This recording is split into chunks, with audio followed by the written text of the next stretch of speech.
Chapter 4, Section 3, Problem 19. An appliance store sells 20 refrigerators each week. 10% of all purchasers of a refrigerator buy an extended warranty. Let X donate the number of the next 10 purchasers who do so. So looking at that, we have N is at 20. We have P equals 0.10. Okay, so let's verify that X satisfies the conditions for binomial random variable, finding N and P.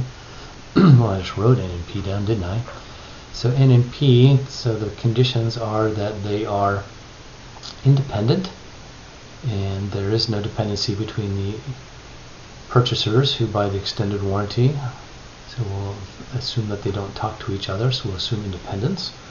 And also equal chance, since they're not talking to each other, we'll state that they have equal chance. So equal chance of 0.1 and independent, they satisfy the conditions for a binomial. And I just listed the others there, right? So B, find the probability that X equals 0.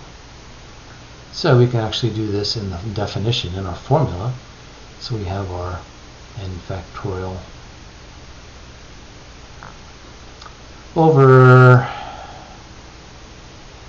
the difference times the factorial times x, it's there, and our probability is 0.10, and that's going to be to the 0 power and 1 minus to the 20th power, 1 other of that, and we actually multiply that out. It's a 0, looks almost like a 6.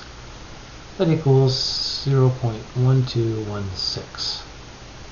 Could have looked that up in the table as well. So the probability for 2, the probability for 3. Oh, the probability of 2, let me do that again. So the probability that it's 2 or 3 or 4. So the probability that 2 is less than or equal to x is less than or equal to 4 is what we're looking for.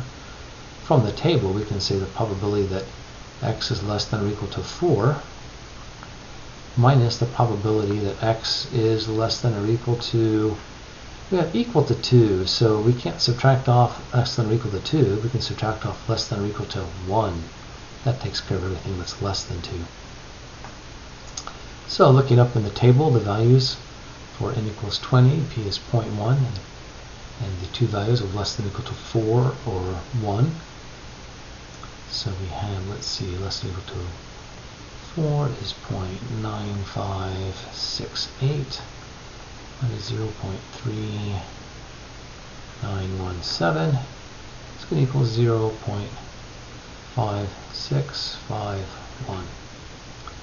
And D, find the probability that x is at least 5, greater than or equal to 5. So we can say this is the same as the probability of 1 minus x being less than or equal to 4. So we have all the way up to 5. Looking at less than or equal to 4, this is going to be 1 minus then from the table, 0.9568, which we had just looked up. That's going to give us 0.0432. There we go.